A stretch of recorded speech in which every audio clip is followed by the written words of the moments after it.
Mula sa ika-15 palapag ng isang bagong tayong gusali sa Bonifacio Global City, bumungad kay Bea ang isang modernong opisina na tila kinopya mula sa pahina ng isang architectural magazine.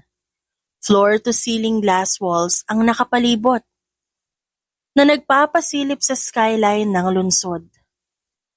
Minimalistong disenyo, puting marble floors, sleek na wooden accents, at mga halaman sa bawat sulok na parang mga bantay ng katahimikan ng lugar. May kakaibang lamig si air conditioning, pero mas malamig ang pakiramdam ni Bea habang papalapit siya sa main conference room. Ang mga empleyado'y abala sa kani-kanilang desks, naka-headphones, halos walang bumabati. Pero hindi yon ang iniintindi niya ngayon. Sa loob ng conference room, nandoon ang isang taong matagal niya nang nilimot. Ang taong minsan niyang minahal at pinagkatiwalaan, at minsan na rin siyang sinaktan. Matikas pa rin ang tindig nito. Naka-fit na itim na turtleneck at gray na blazers. May bahagyang balbas na nagbigay ng mas seryosong aura. Hindi na ito ang binatang kilala niyang punong-puno ng jokes at spontaneity. Sa unang tingin, wala siyang kaalam-alam. "You!" Turo niya sa lalaki. "Why you're here?"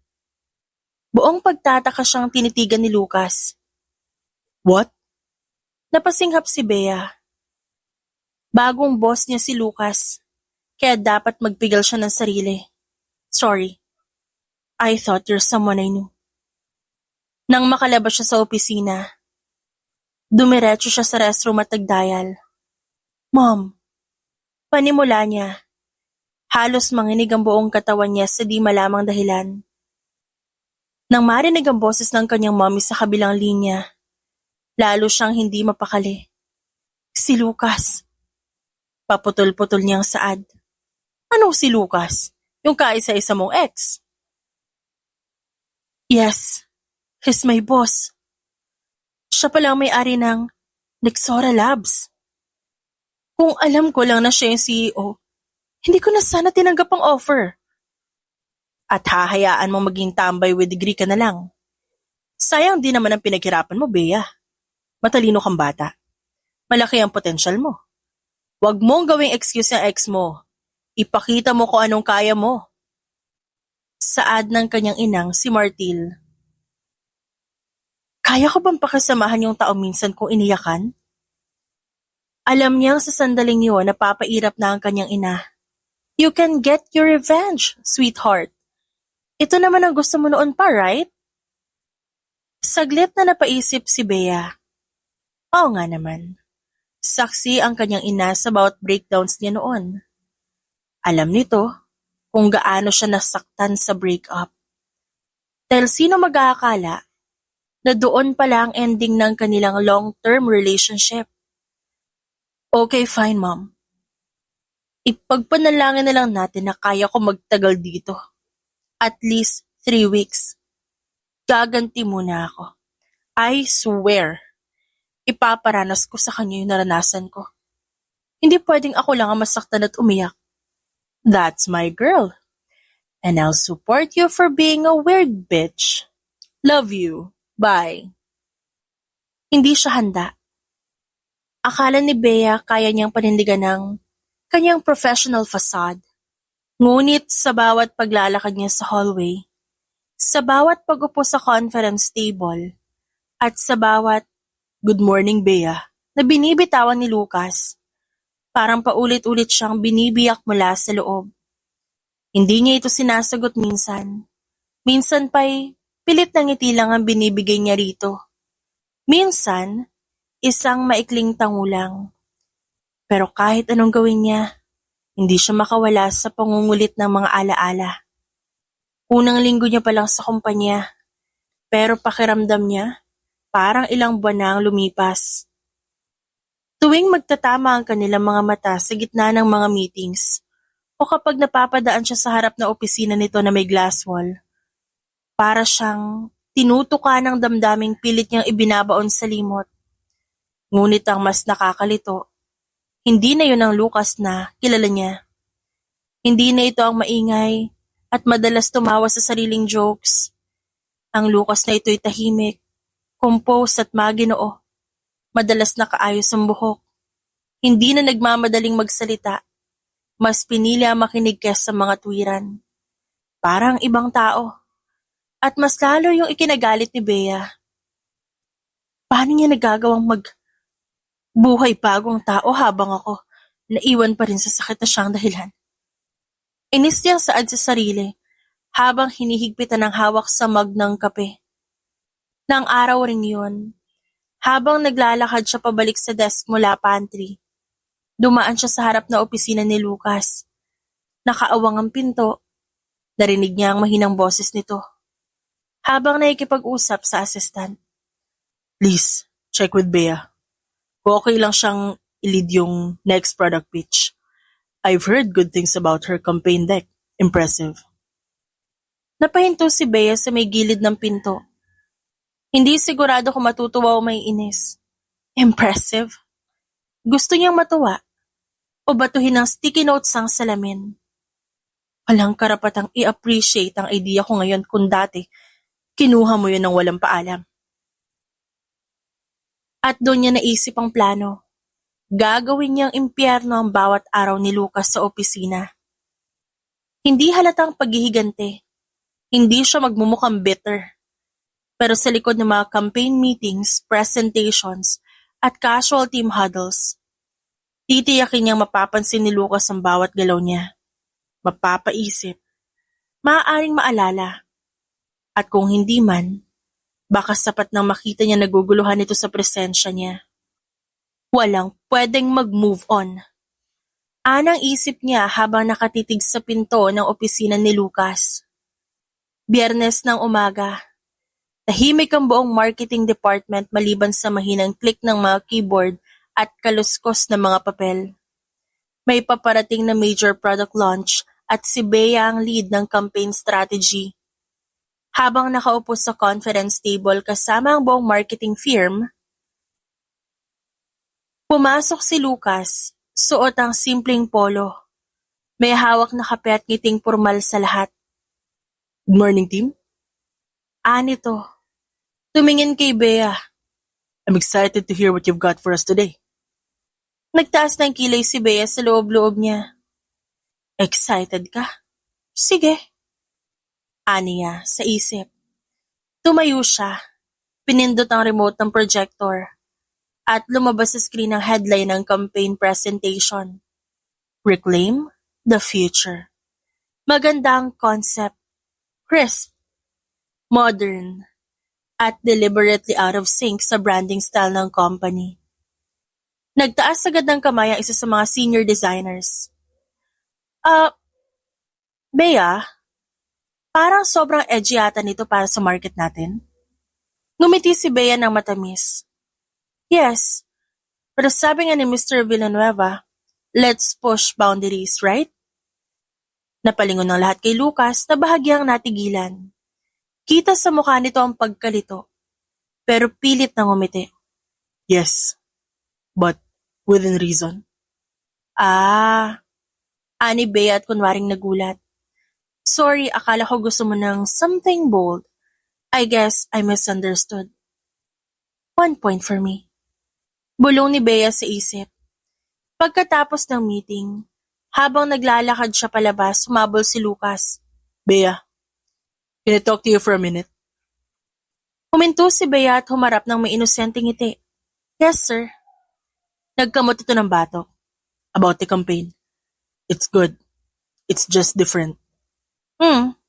Dati ka namang mahilig sa different. Sagot niya sabay tingin sa kanya ng matalim, pero sapat lang para hindi mapansin ng iba. Napatigil si Lucas. I'm sorry? Ngumiti ulit si Bea. Nothing. I'll revise it.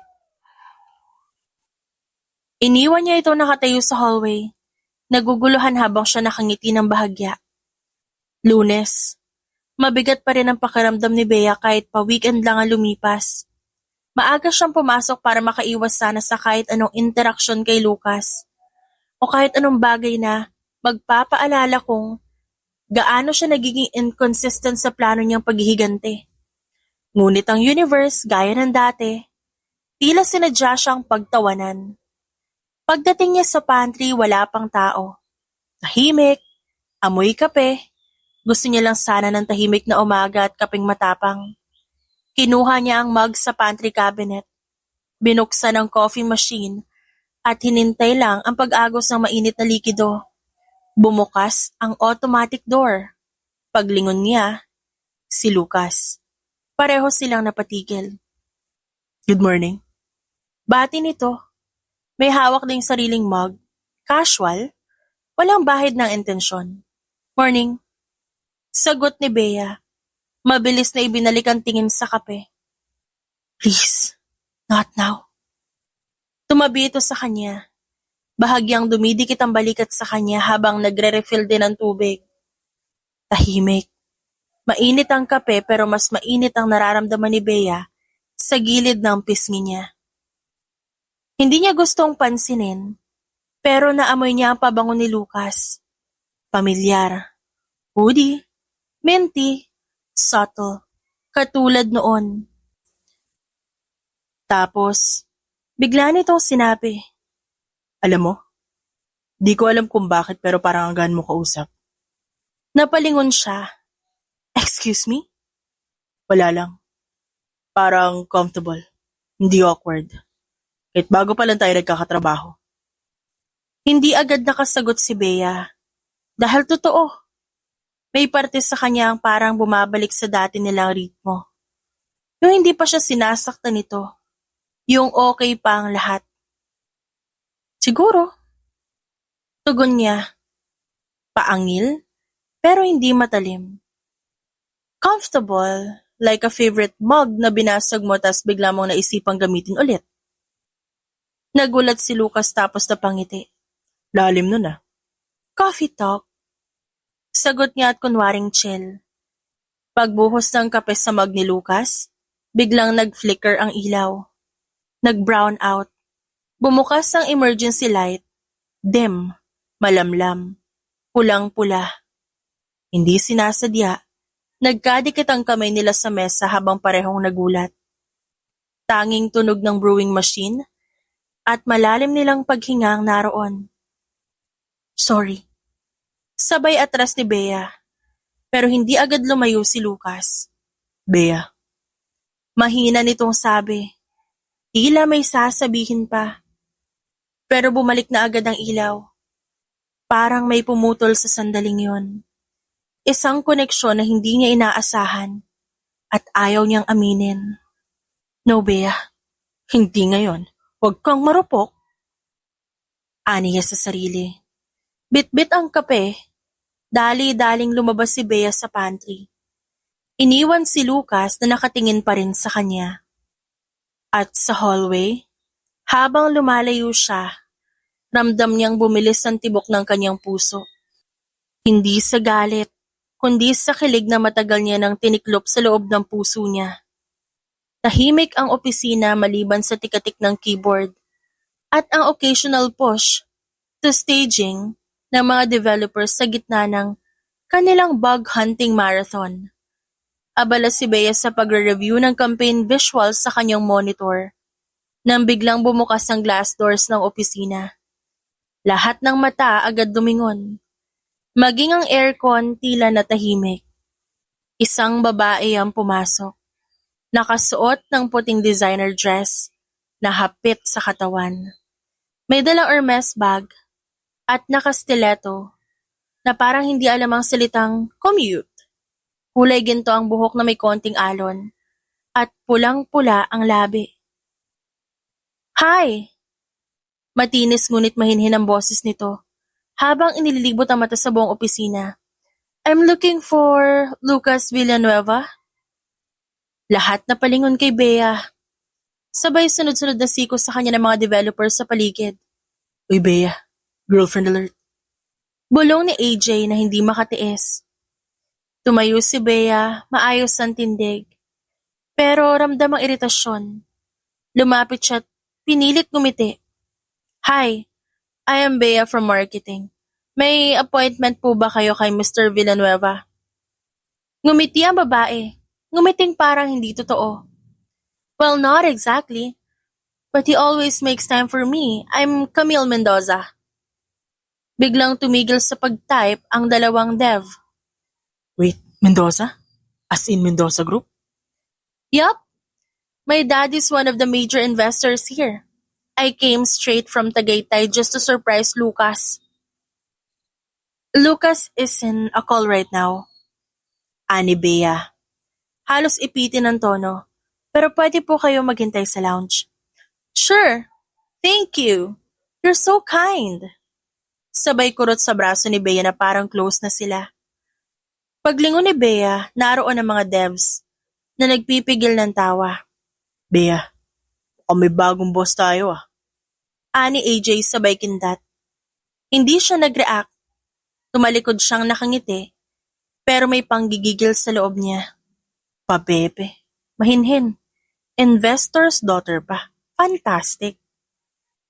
Kilala niya mga ganoong uri ng hasang. Palagi niyang nai-encounter ang mga ganon, lalo na sa opisina ng kanyang ina. Pero hindi siya matitinag. Hindi pa siya tapos.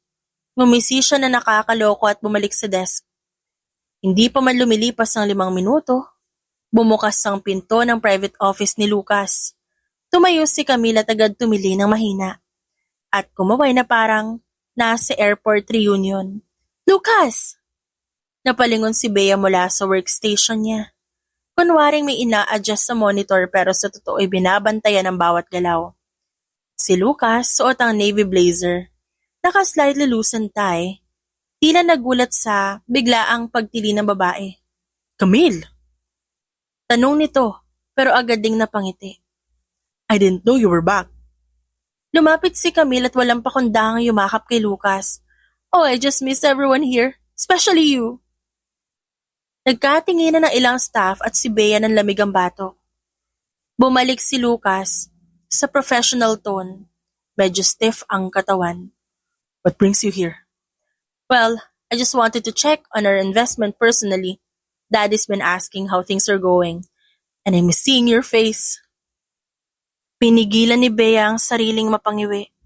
Sa gilid, biglang nag-usap ang dalawang developer. Grabe si Ma'am Camille. Parang soft launch ng bagong iOS. At si Bea, parang Android na may virus. Shh! Sabay singhal ni Bea sa mga ito hindi na makatiis. Work please. Pagkatapos ng yakapan, nagsimulang maglakad si Lucas at Camille papunta sa conference room. At sa bawat takbang nila, si Camille nakakapit sa braso ni Lucas na para bang date sa debut, hindi sa tech startup. Habang naglalakad, nadinig ni Bea na tinanong pa ni Camille, "Do you still remember our trip to Bali? The private villa with the infinity pool?" Si Bea naniningkit na ang mga mata. Nagsimulang mag-type ng wala sa sariling campaign notes. Pagdaan ng dalawa sa harapan niya, bahagyang tumingin si Lucas sa kanya. Sandaling nagkatagpo ang kanilang mga mata. Ngunit ngumiti lang si Lucas sa muling binaling ang atensyon kay Camille. Ang ngiting iyon ay magalang, malayo ang dating. Wala ni bahid ng pagkakakilala. Wala ni bahid ng dati. Pero bakit may kurot pa rin? Hindi alam ni Bea kung anong mas nakakainis. Ang presensya ni Camille o ang kawalan ng kahit anong emosyon sa mukha ni Lucas na parang hindi siya kailanman minahal. Kaya't sa susunod na meeting may plano na si Bea. Simple lang, kung pa-sweet si Camille, mas sweet siya, pero sarcastic. Kung sinasakop ni Camille ang spotlight, aba, may ilaw din naman si Bea. And this time, she'll shine hard enough to blind them both. Ang araw sa Nexora Labs ay tila normal lang. Pero para kay Bea, ito na yata ang pinaka-test ng kanyang EQ simula na magtrabaho siya roon. Si Lucas ang namumuno, si Camille ang nagmamasid. At si Bea, pinipigilang ibato ang kape niya. Nasa loob sila ng malaking conference room na may floor-to-ceiling window. Maliwanag, maaliwalas, May scent ng lavender diffuser. Pero ang ambiance puno ng tensyon. Okay, so as discussed, we're pushing the up beta launch 2 weeks earlier. Ani Lucas habang ina-adjust ng sleeves ng kanyang light blue polo. Marketing team. Ready na kayo sa teasers? Saad naman ng isa pang head. Tumango si Bea, hawak ang notes. Yes, we've revised the campaign flow and I'll be sending the updated calendar today. Perfect. Sagot ni Lucas bago tumingin kay Camila na nakaupo sa tabi niya. Mukhang board member kahit wala namang official role. What do you think so far, Camille? Tumiti si Camille, mabagal at matamis. Well, everything looks okay, but I feel like the tone's a bit loud. Maybe tone it down. Hindi naman rave party ang branding niyo, right? Ngumiti si Bea, tumahimik sandali. I'd say it's intentional. The buzz matches the nature of the product. Bold, high energy, disruptive. We don't do lullabies here, Camille. Nag-angat ng kilay ang babae. Oh? Kasi I saw something similar sa presentation ng ibang local startup. Parang familiar, no offense. Yumuko si Bea, palapit. Kalmado ang boses. Well, I guess that only proves we're right on trend. But don't worry, unlike them, we execute, not imitate. Nagkatinginan ng mga developers at programmers. Nagtanggal ng bara sa lalamunan si Lucas at pilit ang ngiti. Right. So anyway, back to the schedule. Pero si Camille hindi pa tapos. Actually, Lucas, if we're going global, maybe we need a softer image. Something more feminine. I mean, hindi lang naman pang tech bros ang market, right? Nagangat ng tingin si Bea at nag-poker face. True? True. Which is why we use inclusive visuals. Hindi kailangan ng pink palette para maging appealing sa kababaihan. We respect their intelligence. Tumayo si Lucas, nagkamot ng batok. Ladies. Both sides have good points. We'll review the balance. Let's keep things collaborative, alright? Oh, I'm being collaborative. Just suggestive. Sabay tingin kay Bea. You don't mind that, do you? Pilit na ngumiti ang dalaga. Not at all. I love suggestions, especially kapag may kwenta. May umubos sa gilid. May nasamid sa tubig.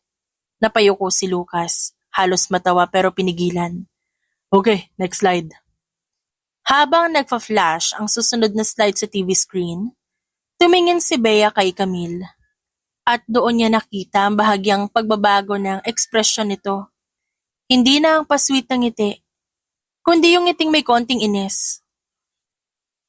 Gabi na nang matapos ang team meeting.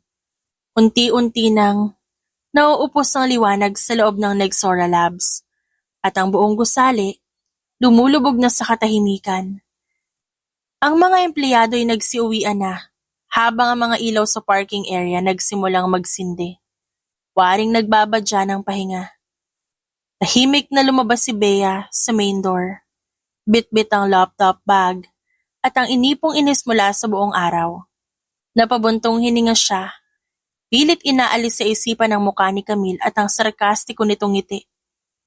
Pagdating niya sa parking area, biglang may pumaradang kotse sa likuran niya.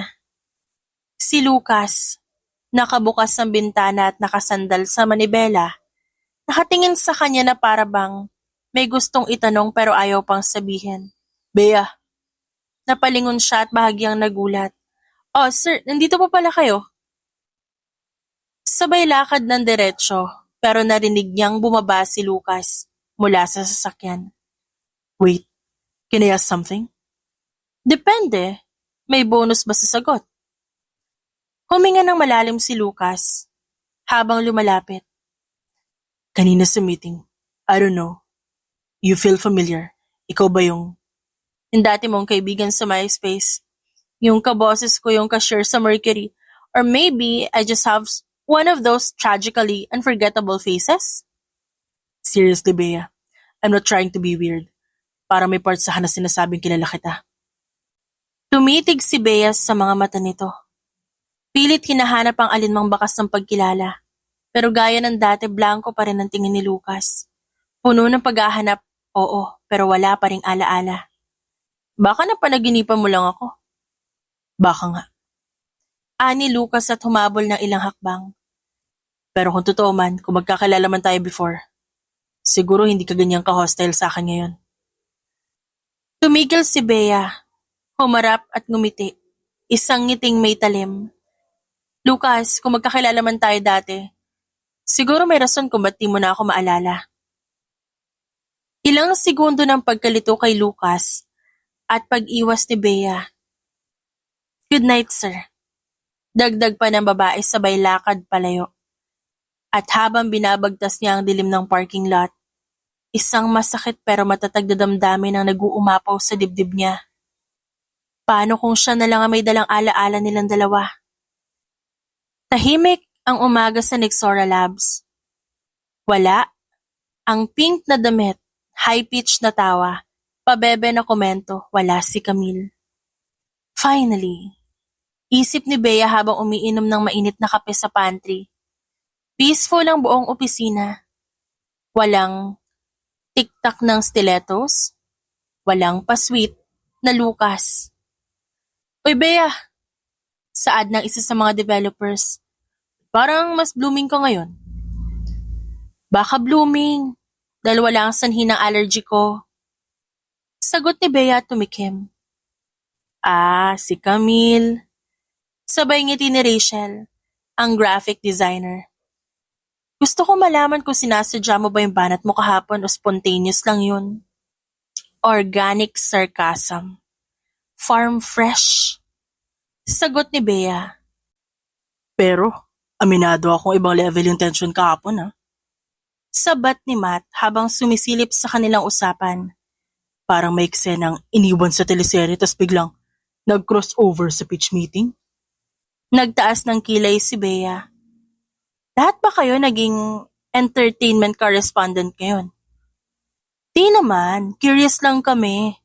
Ba't parang may personalan na kayo ni Bossing Lucas?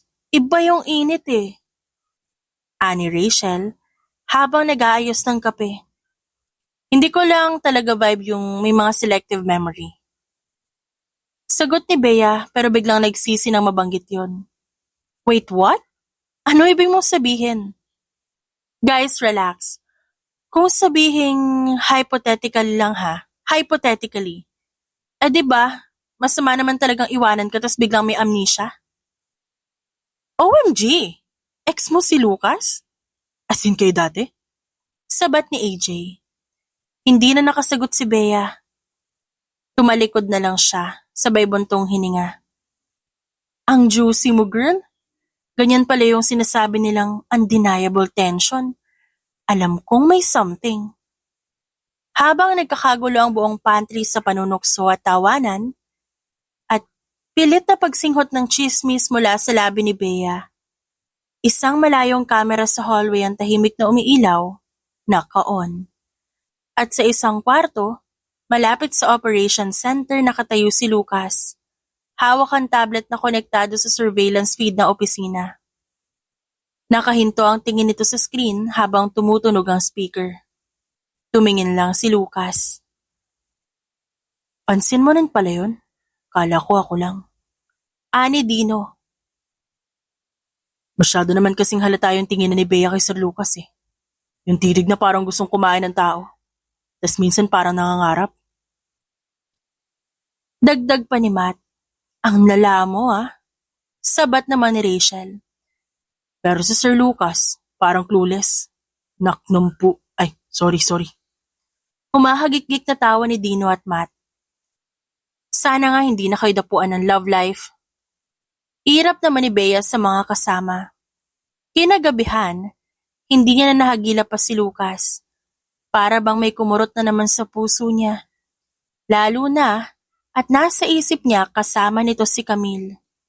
Nagkibit-balikat na lang siya at umuwi ng tahimik. Dumating si Bea sa harap ng bahay nila. Sakay ng itim niyang big bike. Bumungad agad ang ilaw mula sa terrace ng eleganteng modern Filipino home ng mga Montenegro. Tahimik ang paligid maliban sa ingay ng heels ng isang babaeng siguradong gising pa. Pagkababa niya sa motor, bumungad ang kanyang ina. Nakapambahay na peach robe, naka-face roller pa, at hawak ang isang baso ng cucumber water na parang wine kung makaporma. Oh, look who finally remembered she has a mother. Bungad nito sabay tingin sa motor niya. Yan ba talaga ang tamang sasakyan na isang dalagang Filipina? Mom, please don't start. Inalis ni Bea ang helmet at pumasok sa bahay. Sumunod agad si Martil. Bitbit ang baso at sinundan ng anak sa loob, habang todos ka ng aura nito. Nag-breakdown ka ba sa EDSA? O nagka-trauma sa ganda ng Excel sheet niyo? Can I just have a peaceful night without an interrogation? Ingos ni Bea. Hindi interrogation, iha. Concern. Housework. I heard may investor meeting kayo kahapon. Sino nga ulit ang CEO ng, ano nga yun? Nexosora? Nexora, ma. And yes, may meeting kami kahapon. Okay naman, very productive. So, okay ka lang kahit ang CEO ay si Lucas. Uminom si Martil mula sa cucumber water. Hindi inaalis ang tingin sa anak. Don't pretend, Beatrice. I was there 5 years ago. I saw you at your worst, crying with an ice cream on one hand and your thesis binder on the other. Di ba't gusto mong ipasunog sa altar ang pangalan ni Lucas Villanueva noon? Mom, it's not a big deal. Oh, darling. If it wasn't a big deal, hindi mo iikutan ang tanong ko ng 3 beses. Spill. Nakita mo na siya ulit. Anong feeling? Tumibok pa ba ng mabilis ang matigas mong puso? He doesn't even remember me. Ha? Baka amnesia levels na yan. I don't know what happened to him. But hindi niya na ako kilala. O baka na-guilty kaya tinrato ako hindi kilala. At kaya pinapasok ako sa kumpanya niya. Baka naman, may amnesia talaga. Yung parang sa mga teleserye. So, ex mo siya, nagbalik at may amnesia, tapos nagkita kayo ulit sa isang opisina? Tumango naman si Bea. Ma, hindi to destiny ah. This is a disaster. Disaster? Ay anak, ikaw lang ang babaeng siniraan. Iniwan tapos ngayon may chance ng revenge but make it romantic. Malakas na napairap si Bea. O sige lang, itanggi mo. Pero nararamdaman ko mukhang may susunod pa sa love story niyo. Sa pang-aasar ng kanyang ina, napahilamos na lang si Bea. Just don't forget one thing, Beatrice. Ano na naman? May surveillance ang universe at minsan binabalik niya ang mga taong hindi pa tapos sa iba.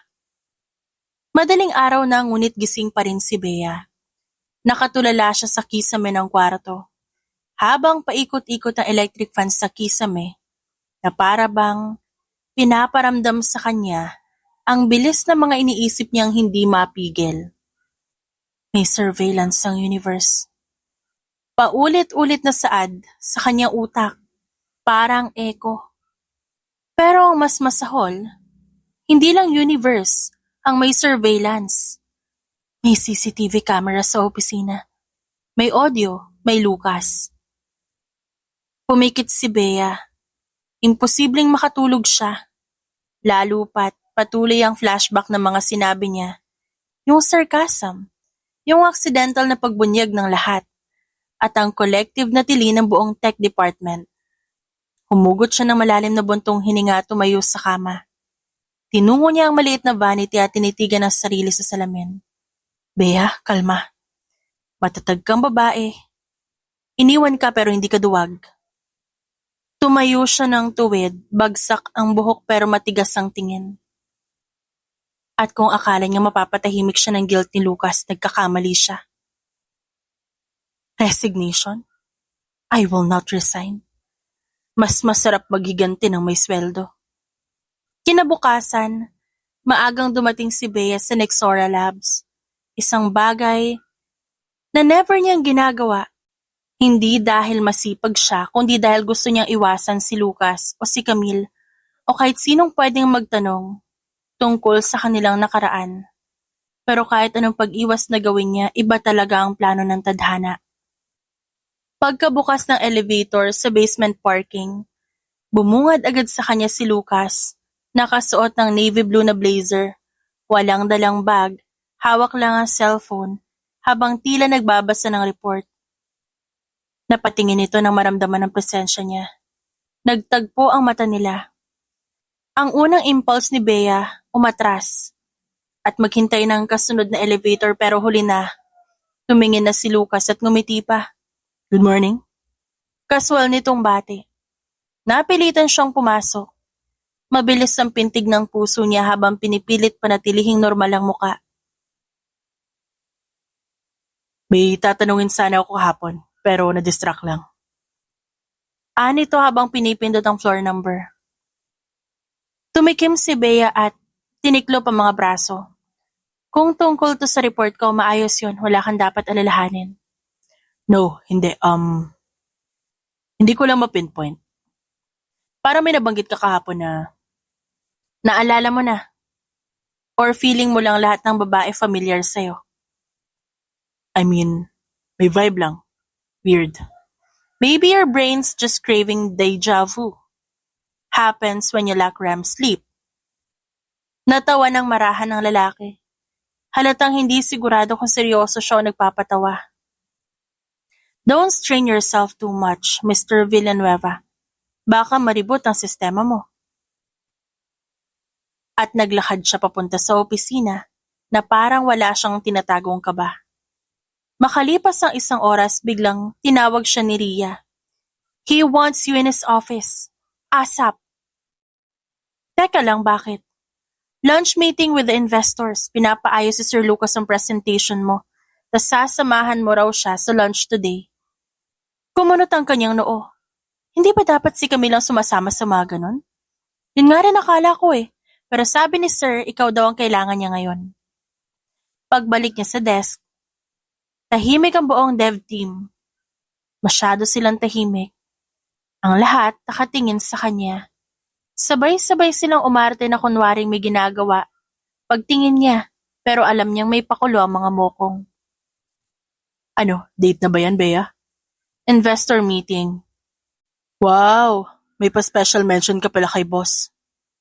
Oo nga, talagang meron pa siyang pa-date na ganyan ah. Ay, hindi pala dapat boss AJ, to naman no. Lucas lang, ex diba? Pang-aasar pa ni Rachel. May kape pa sa kamay. Wala si Camille kaya ikaw ang default. Huminga ng malalim si Bea. Pinilit ang sarili na huwag mapikon. Nag-send pa ng message ang babae kay Lucas. At ganon din ang ginawa ni Lucas sa kanya. Pinadadala nito ang kanyang laptop at mga visuals para mamaya. Gabing-gabi na, halos wala ng tao sa opisina ng Nexora Labs, maliban sa mga janitor at ang mahinang ugong ng elevator sa tuwing bubukas ito. Tahimik si Bea sa desk niya. Nagpi-finish ng report pero ang utak niya kanina pa lumilipad. Kanina pa siya binabagabag ng tanong, nababalik pa ba si Camille bukas? Pero ang mas nakagulo sa kanya ngayon ay ang biglaang presensya ni Lucas sa likod niya. Bea. Mahinang tawag nito. Napalingon siya. Hawak ni Lucas ang folder na may markang confidential at ang tingin nito'y diretso. Parang may gusto talagang malaman. Pwede ba tayo mag-usap off the record? Seryoso ba to? Nagkibit balikat si Lucas. Depende sa sagot mo. Magkaharap silang dalawa sa tapat ng mga nakapark na sasakyan.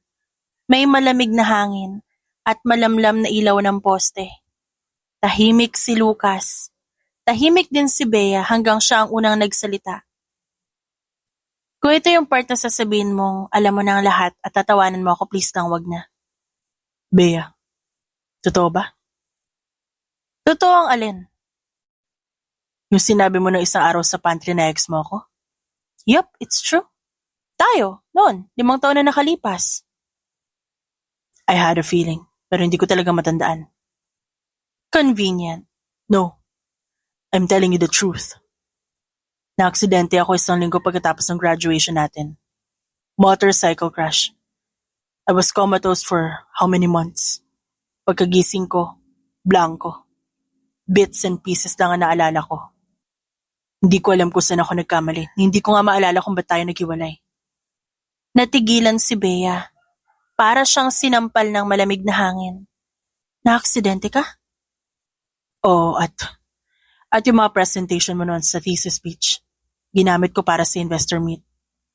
Hindi ko naalala kung kanino galing. Akala ko gawa ko.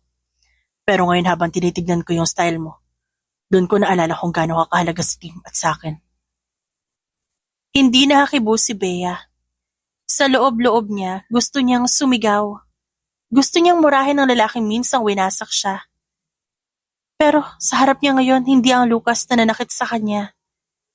Ito'y isang version na hindi niya kilala.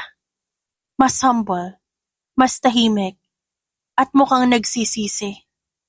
Bea, kung nasaktan man kita, sorry.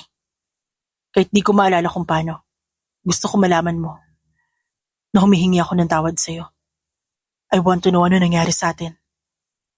At sa tanong na yon, hindi alam ni Bea kung paano sasagot.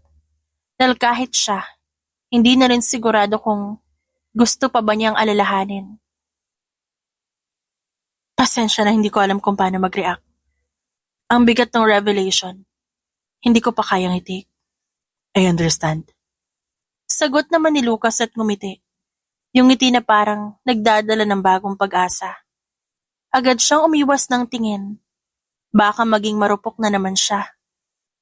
Una na ako, sir, ingat po kayo. Aniya at sumampas sa big bike. Walang lingon niyang iniwan ng lalaki. Gusto niyang maiyak, pero tuyo na ang kanyang mga mata. Naubos na kakaiyak 5 years ago. Tahimik ang buong floor pagdating ni Bea sa opisina kinabukasan. Maaga siyang pumasok. Mas maaga kesa sa regular niyang 9 a.m. Ang plano, iwasan si Lucas. Ayaw pa niyang harapin ang epekto ng gabing usapan. Ayaw niya munang magdesisyon kung maaawa siya o magagalit. Pero bakit parang kabado siya? Hawak niya ang paper cup ng mainit na kape. Habang dahan-dahang naglalakad sa hallway. Nasa ulo pa rin niya ang sinabi ni Lucas kagabi. Ang aksidente, ang amnesia tang. Tanong nitong gustong malaman kung ano nangyari sa kanila. Napahigpit siya sa hawak na kape. Pagpasok niya sa floor, bumungad sa kanya ang pamilyar na boses. Good morning. Mahina, kalmado, parang may bahid ng pag-iingat. Si Lucas yon. Nakasuot ng simpleng cream sweater, walang blazer, mukhang bagong gising pa, walang bahid ng pagiging bossing, tila isang ordinaryong empleyado. Hi! Sumilay ang mangliit na ngiti sa labi ng lalaki. Nagkape ka na, buti naman. Napakunot ang noo ni Bea. Don't talk to me. Hindi ako marupok ngayon. Okay. Tumatangong sabi ni Lucas. Tila awkward sa paligid, pero hindi masikip. Tahimik pero may halong ibang init. By the way, sinend ko na yung email mo. Yung updated prototype para sa app na nirevise natin. Maganda raw sabi ng client kahapon. Thanks. At bago ito tuluyang lumayo, nagsalita muli si Lucas. Bea, salamat sa totoong sagot mo kagabi. Kahit di pa ako sure kung paano ko babawiin lahat. Pero susubukan ko sa paraan na hindi kita pipilitin. Tumalikod na ito pagkatapos. Iniwan siyang nakatayo. Sa unang pagkakataon, hindi niya alam kung anong mas nakakabaliw. Ang galit niya? O ang kabaitang hindi niya inaasahan? Nang araw ding yon, biglang nagaya si Camille ng dinner. Lahat sila nagulat at nagtaka. Anong meron? Pabulong na tanong ni Rachel, na talagang sinadya pa, ang table niya para lamang magtanong. Di ko alam. No, kala mo sa amin close. Baka naman may big announcement. Ikakasal na siguro silang dalawa. Anong pake ko? May pake ka. In denial ka lang. Sabay sundot sa tagiliran niya gamit ang daliri nito. Saka bumalik sa sariling desk. Hindi man aminin ni Bea na aligaga siya. Baka nga, siguro iaanunsyo na ng dalawa ang kasalan. Kaya napaisip siya kung ano magandang paraan para inisin si Lucas. Nagpatulong siya sa mga empleyado ng kanyang mommy para sa kanyang makeover. Best dumaan ka dito sa klinik. Bibigyan kita ng ayos na kayang magpaiyak ng lalaki. Saad naman ng kaibigan niya na best friend niyang makeup artist na empleyado ng kanyang ina. Kaya ngayon papasok si Bea sa opisina ng Nexora Labs. Ang tunog ng kanyang stilettos ay parang martilyo sa marurupok na ego ng mga tech guys na isa-isang lumilingon sa kanya. Paglapit niya sa glass door ng opisina, halos mabitawan ni AJ ang hawak na kape. Hey, got a new look? Bea, may board meeting ba ngayon? Or parang Miss Universe preliminary round? Biro ni Matt pero habang nakatayo siya, kitang-kita niya ang pagkatulala nito. Ngumisilang si Bea at dumiretso sa desk niya. Inalis ang shades, binuksan ang laptop na parang wala lang. Pero ang pinakamatindi ay ang biglang paglabas ni Lucas mula sa conference room na may hawak na tablet. Nang tumingin to kay Bea, biglang napatigil ang lakad ng lalaki. Kitang-kita sa mata niya ang pagkagulat, pero agad itong naitago sa isang maginoong ngiti. Bea, Good morning, sir. Oh, bigla ka. Nasanay ka na siguro mukhang galit sa mundo ang itsura ko. di naman. Just new vibe. Very refreshing. I'm just embracing my femininity. Wala nang nasabi si Lucas. Napahagat na lang ito sa labi. Pinapaalala ko lang may dinner tayong mamaya. At ang mga category, pabonggahan na itsura. I think half day lang muna ako kasi mahaba ang linya sa clinic ni Miss Martil. Basag ni Rhea sa katahimikan. Don't worry, Rhea. Naka-line up ka na sa aayusan ni Mommy. Lalong napahanga si Rachel sa narinig. Mommy mo si Miss Martil? Oh my gosh, ba't di mo sinabi? Di naman kasi kailangan sabihin. Kasi kita niya naman. Mother, like daughter. Wala na, uwian na. Hindi ka na namin kayang kabugin ng powers namin. Lakas mo eh. Ang lamig ng aircon sa loob ng Luna and Vino, isang high-end restaurant sa BGC, ay hindi sapat para patahimikin ang tensyon sa mesa. Nasa gitna ng mahabang dining table si Camille, chic ang kanyang off-shoulder white dress, habang animated na kinukwento ang mga business trips niya abroad. Nasa kanan niya si Lucas, tahimik lang at paminsan-minsang tumatango, parang may ibang iniisip. Sa kaliwa naman ni Camille, nakaupo si Bea. At tulad ng dati, hindi niya alam kung bakit siya sumama. It's just dinner, Bea. Para rin sa team morale. Plus, gusto ko lang kayong makilala. For the better. Pero ngayon habang tiklo pa rin ang table napkin sa kanyang lap, napansin niya hindi siya pinapakinggan ni Lucas. Hindi niya rin tinatanong si Camille. Tahimik lang ito at ramdam ni Bea ang sulyap nito. Hindi prente, hindi bastos pero matagal at mabigat. Lumingon si Bea at nagtagpo ang kanilang mata. Mabilis na umiwas si Lucas. Kunwaring sumusubo na appetizer. Lucas, tell them about your pitch in Singapore next month. Nagulat si Lucas, parang naputol sa sariling iniisip. Yeah. We're targeting a potential deal with an AI-driven company there. Medyo tight ang schedule but... Kasama ka ba dun, Bea? Singit ni Camille, nakatingin sa kanya, pero may bahid ng hamon sa ngiti. Depende, kung si Lucas ang pipili, baka hindi. Tumikim si Lucas. Actually, I was planning to bring Bea. She'll handle the creatives. Tahimik si Camille. Ilang segundo ang lumipas bago ito ngumiti ng pilit. Oh, good choice. Sa ilalim ng mesa, nakayapak ang tensyon. Tahimik pero ramdamang kurot. Si Bea bagamat kalmado, ang kanyang postura may bahagyang pagkasabik sa dibdib. Para siyang nanalo sa round na ito, na hindi naman sinabi ng iba na may laban. At si Lucas tahimik lang, pero muli siyang tumingin. Hindi agad inalis ang tingin. Sa unang pagkakataon, hindi umiwas si Bea. So Bea, sabi nila ikaw daw ang creative mind behind the last campaign. Galing mo pala magbenta. Kahit hindi naman ikaw may-ari ng produkto. Napakunot ang noon ng isa sa mga dev. Sa dulo ng mesa, si Bea naman hindi nagpatinag. Tama ka, Camille. Hindi naman ako ang may-ari ng produkto, pero at least, ako ang may utak kung paano ito ibenta. Sa mundo ng business, mas mahalaga yung may strategy kesa may surname. Napatawa si Camille pero halatang napikon. Grabe ka naman.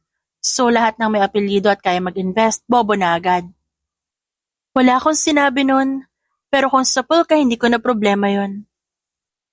Aawat pa sana si Lucas pero wala nakinig. Alam mo, kung ako sa'yo, mag-focus ka na lang sa trabaho mo. Baka makalimutan mo na empleyado ka lang dito. At kung gusto mo, pwede kita ipa-reassign. Tumawa si Bea. Empleyado yes, pero hindi ako disposable. Baka nakalimutan mo. Camille, ang performance ko ang nagbubuhay sa kampi na kinu-question mo. Unless, may ibang dahilan kung ba't gusto mo akong mawala. Hindi nakasagot si Lucas. Tila naipit sa dalawang apoy, hawak-hawak pa rin ang tinidor at kutsilyo, pero hindi na nakakain. Huwag mo siyang idamay, Bea. Baka naman masyado ka lang bitter. Nanlamig ang mesa, huminto ang mga kubyertos, nagtagpo ang mata ng dalawang babae. At sa sandaling yon, wala ng boss, empleyado, investor or marketing lead, babae sa babae, dignidad sa dignidad. Oo, bitter ako. Kasi minsan, kahit nilunok mo na yung sakit, may mga taong pilit pa ring pinapaalala kung paano ka tinignan noon na parang wala kang halaga. Tumayo siya at mabilis, walang drama. Kinuha ang kanyang clutch bag. Enjoy the rest of your dinner. Walang nakagalaw habang nilalampasan niya ang buong mesa. Si Lucas hindi siya hinabol. Pero bago pa siya tuluyang makalabas, bahagyang lumingon si Bea. Next time, Camille, wag kang maglaro sa apoy kung di mo kaya ang init. Paglabas ng resto, malamig ang hangin. O baka naman dahil lang sa tensyon na naiwan sa loob. Tahimik na naglakad palabas ng pinto si Bea. Pagbukas ng valet attendant ng pinto ng sasakyan ni Lucas, agad itong tumingin sa kanya. Bea. Tawag niya. Mababa ang tono. Pero parang may gustong sabihin. Let me take you home. Napalunok si Bea. Hindi dahil sa kilig. Hindi niya aaminin yun kahit kailan. Ngunit dahil hindi niya inaasahan ang lambing sa tinig nito. Pero bago pa siya makasagot, "Oh Lucas, I thought sabay tayo uwi." Saad ni Camille. Biglang sumulpot na parang multo ng napurnadang dinner. Hawak ang designer coat at nakakunot ang kilay. Iba-iba naman ang way natin. Saka may kotse ako. I can handle myself. Maagang pumasok si Bea kinabukasan. Pero hindi para magpakitang gilas. Gusto lang niya makaiwas. Sa tingin pa lang ni Lucas kagabi, alam niyang may pinaplano na naman ang lalaki. Nagkakape siya sa pantry nang pumasok si Matt. May dala pang 2 paper bag. Good morning, Miss Marketing Queen. Sabi nito sabay abot ng isa sa mga bags. Breakfast. May egg sandwich. Alam ko di ka pa kumakain. Nagulat si Bea sabay ngiti. Wow, psychic ka? Hindi naman, observant lang. Naputol ang sandaling yun nang biglang bumukas ang pinto. Si Lucas. Tumigil ang tingin niya kay Matt at sa sandwich tapos kay Bea. Breakfast meeting? Ngumiti si Matt. Di naman po. Just taking care of someone important to the team. Hindi alam ni Bea kung dapat siya tumawa o tumakbo palabas. That's good. At least someone's looking after you. Saad nito kay Bea. Ngumiti lang si Bea at ngumuso sa sandwich. This is really good, Matt. You sure you're not trying to impress me? Bakit? Magsasucceed ba ako? Napailing si Bea pero may ngiti siyang hindi mapigilan. Samantala, mainit ang hangin sa meeting room kahit naka-aircon. Marahil puno ito ng energy at ng hindi may paliwanag na tensyon. Okay, team. Ani Rachel, habang nagtatype sa laptop, na-approve na ang team building budget. Suggestion ni Camille, weekend getaway, 2 days, 1 night. Somewhere malapit pero relaxing. Any suggestions? Napatingin ang lahat kay Lucas na noon ay tahimik lang sa dulo ng mesa, hawak ang tablet. I'm good with anything, as long as there's signal. Anito. Habang nakatingin kay Bea ng pasimpleng sulyap. Napansin ni Bea, pero hindi niya pinansin ang tingin na yun ng lalaki. Nakatutok siya sa notes, kunwaring abala. Ayaw niyang matunaw sa tingin ng lalaki. May suggestion ako. May private resort kami sa Tanay. May pool overlooking sa bundok at may karaoke. Free for us kung gusto niyo. Oh my gosh, yes! Pool! Gusto ko yan. Bea, okay ba yun sa'yo?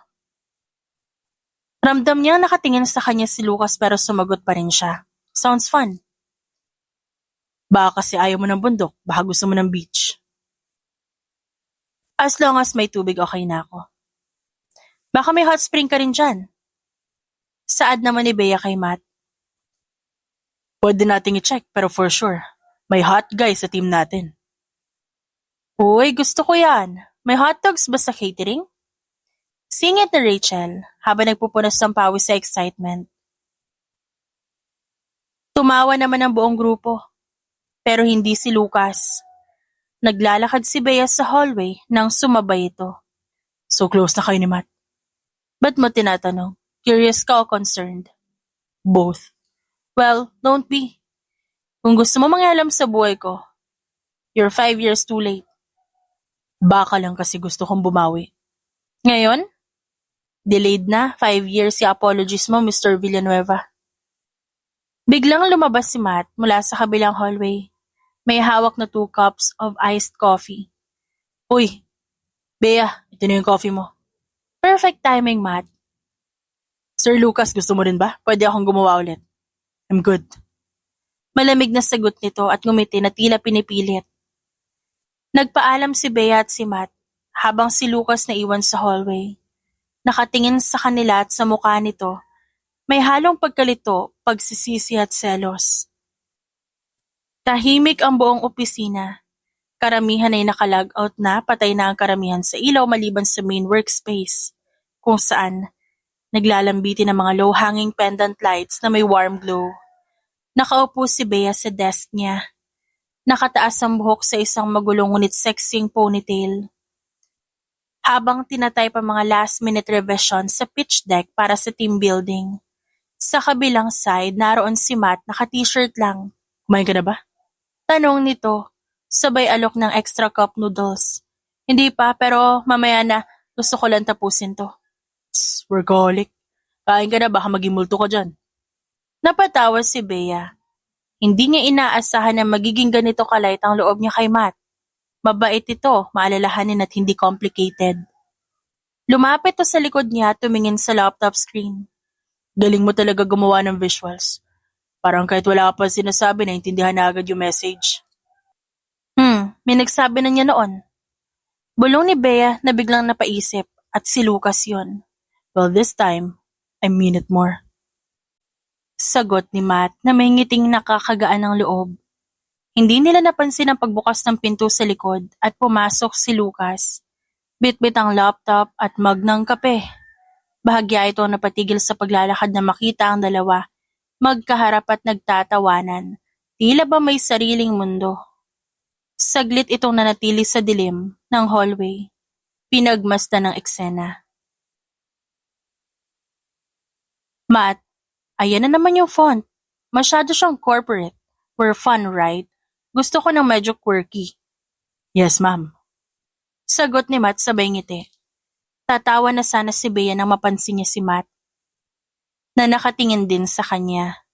Iniwas niya ang tingin at saktong pagtama ng tingin niya sa glass wall, naroon si Lucas at nakamasid.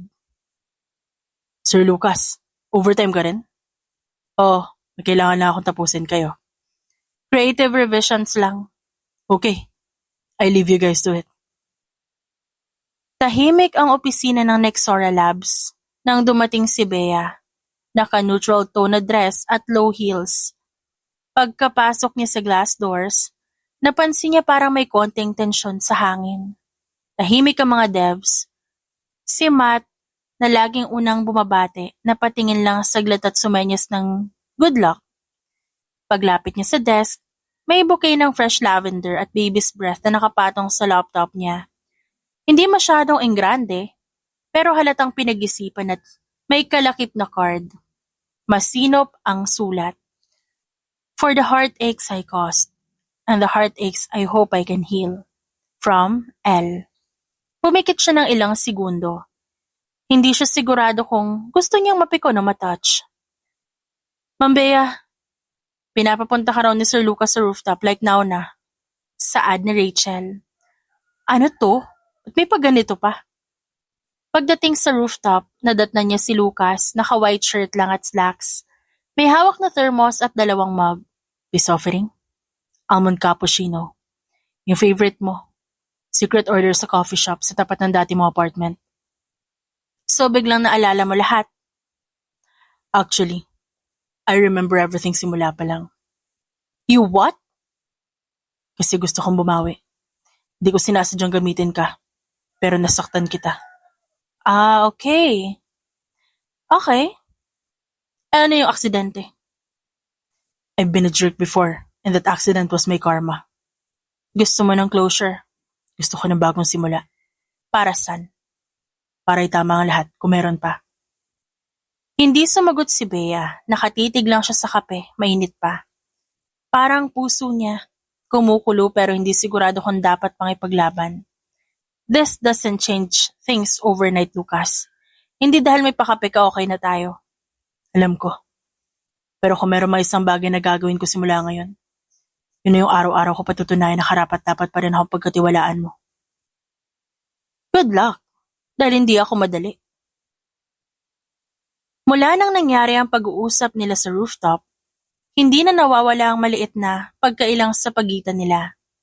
Pero hindi rin nawawala ang effort ni Lucas at yun ang mas nakakainis para sa kanya. Isang beses, nag-refill siya ng tubig kahit may interns. Isang araw, nag-print ng mga documents na siya dapat ang gagawa tapos kanina lang. Nang mapansin ni Lucas na may sira ang office chair niya, kinabukasan napalitan na ito ng bago. Wala to, magic ng CEO na gustong bumawi, grabe. Pang-aasar ni AJ. Hey, yung luma mo nagdo-double click. I asked IT to replace it. Tukoy nito sa hawak na bagong wireless mouse. Gumagana pa naman yun. I know, pero alam kong gusto mo ng precision. At ayoko mabawasan ang galing mo sa paggawa ng presentation dahil sa faulty mouse. Nanatili siyang tahimik habang kinukuha ang mouse saka muling bumalik sa pagtatrabaho. Salamat. Isang salita lang pero sapat na kay Lucas yun para ngumiti. Bago pa ito makalayo, pumasok si Camille. Elegante, sa suot na blouse at heels. May dalang paper bag mula sa mamahaling cafe. Lucas, yung croissant mo with raspberry, remember? I got you one. Napatingin si Bea. Agad na bumalik ang pagsalubong ng kanyang kilay sa labis na iritasyong nararamdaman. Ngunit napansin niyang tumigil sa paglapit si Lucas kay Camille. Saglit itong sumulyap kay Bea. At sa isang segundo, parang may pag-aalinlangan sa kilos nito. Thanks, Camille. I'll eat later. Medyo busy pa. Napakagat labi si Bea. Hindi dahil sa croissant, pero sa pagpili. Hindi niya alam kung anong ginagawa ni Lucas. Kung sinusuyo siya o sinusukat ang pasensya niya. Pero isang bagay ang malinaw, hindi na ito yung Lucas na kagaya ng dati. Nagulat si Bea nang makita si Lucas na papalapit kina Rachel at AJ. Dala ang paper bag mula sa mamahaling cafe, ang raspberry croissant at tinanggap niya mula kay Camille. Rachel, AJ, bago sinyo sa inyo na lang. Hindi ko trip ngayon na matamis. Wow, sure ka boss? Oo naman. Pag kay Camille galing medyo loaded sa sugar. Hindi sumagot si Bea, pero lihim na napangiti habang pinagmamasa ng tagpong yon.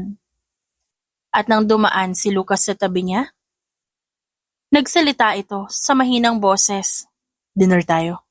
Just the two of us. Wala lang. Friendly date. Nagtaas siya ng kilay at hindi agad sumagot. Pero pagkaraan ng ilang segundo, tahimik siyang tumango. Mabilis lang pero sapat na para mapangiti ng bahagya si Lucas bago tumalikod. Nang gabing iyon, Bea anak, ang gwapo ng ex mo na yun ah. Saad ni Martil habang nakasilip sa bintana. Hawak ang isang jar ng anti-aging cream mula sa sariling beauty line. At ang bait, nakipagkwentuhan pa sa akin habang hinihintay kang bumaba. Ma, huwag ka masyadong close, di pa yan panalo. Eh kung ganyan ka gagante, dadaling ka sa magandang resto, maghihintay kahit late ka, at magdadala ng facial cleanser na bago at mamahalin. Ay aba, huwag ka nang gumanti. Pakasalan mo na. Ma, paano mo malalaman kung hindi ka nagalit sa taong yon? Paano mo rin alam kung mahal mo pa siya? Napalingon ng tuluyan si Martil sa kanya. Kapag ang sakit, hindi na masakit. At ang ngiti niya may epekto pa rin. Anak, hindi masama yon. Pero hindi rin ibig sabihin nun handa ka na. Pero ma, parang gusto ko siyang bigyan ng chance. He's trying. And for the first time, parang totoo na. Eh di, bigyan mo ng chance. But not as someone na galing sa nakaraan mo. Bigyan mo siya ng chance kasi gusto mo makita kung may kinabukasan yung sitwasyon niyo. Napangiti si Bea. Tumayo siya at yumakap sa ina. Thank you, ma. Paglabas niya ng bahay, bumungad sa kanya si Lucas sa gilid ng kotse. Nakasuot ng clean white shirt, dark jeans at hawak ang isang bouquet ng sunflowers. Tagal mong bumaba, kala ko friendzone na ako. Hindi pa, pero kung magpapatuloy ka sa ganyan, baka mapilitan na akong isama ka sa group chat ng pamilya namin. Tumawa si Lucas sa joke niya. Habang umaandar na sila paalis, ang hangin sa loob ng sasakyan, hindi na mabigat. Unti-unti ang dating sakit na papalitan ng kabang hindi niya alam kung dapat bang kabahan o kiligin siya. Tahimik silang naupo sa isang sulok ng rustic bistro malapit sa bintana. Dimmed ang ilaw, jazz ang background. Si Bea tahimik na pinagmamasdan si Lucas. Iba ang vibe ngayong gabi, parang may gustong ikwento ang lalaki. Si Lucas bahagyang kaba, ngunit puno ng determinasyon. May kailangan ka malaman. Yes? I never lied to you about what I said. That I had an amnesia. I had partial amnesia, Bea. For many months, wala akong maalala. But then, I've come to know who you are. Kaya kita hinar. Hindi lang dahil sa galing mo, pero dahil gusto kong bumawi. I didn't know you entirely. But I know bits from our memory that we shared together.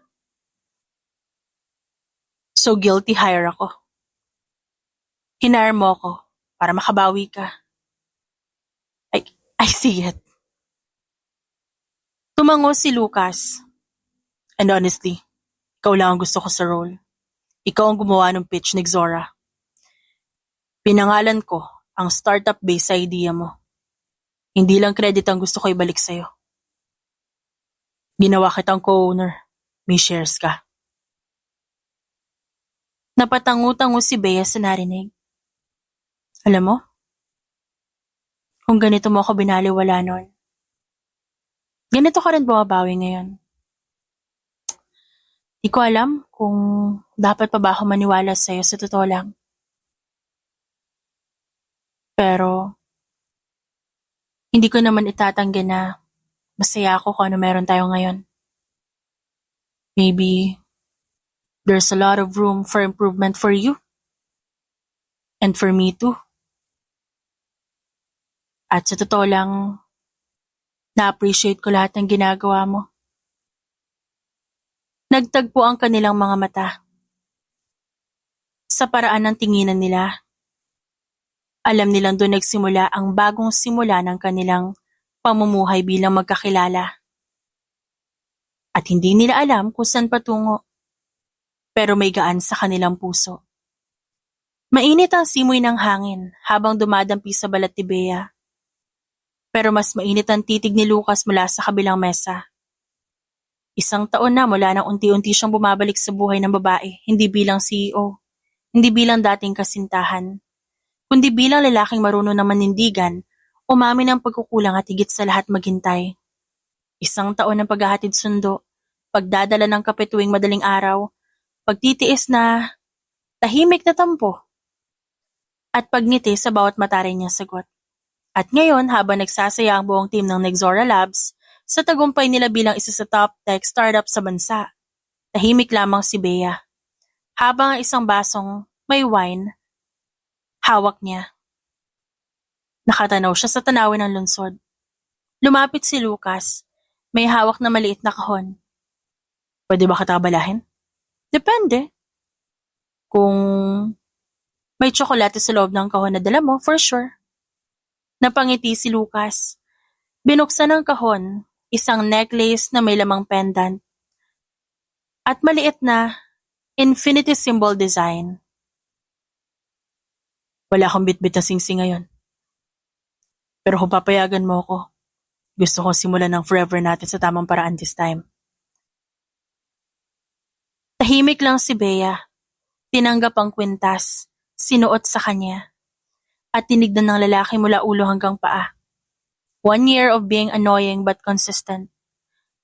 Deserve mo naman sigurong marinig. What?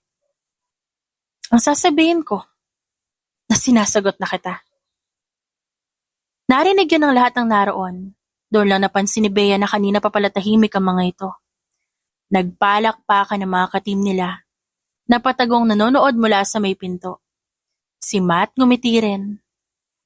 Habang si Camille wala na sa eksena. Lumipad na raw patungong ibang bansa.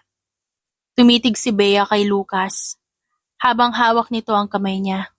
Minsan, ang second chance hindi tungkol sa paglimot sa nakaraan, kundi sa pagpili ng tamang tao, sa tamang panahon, sa tamang paraan.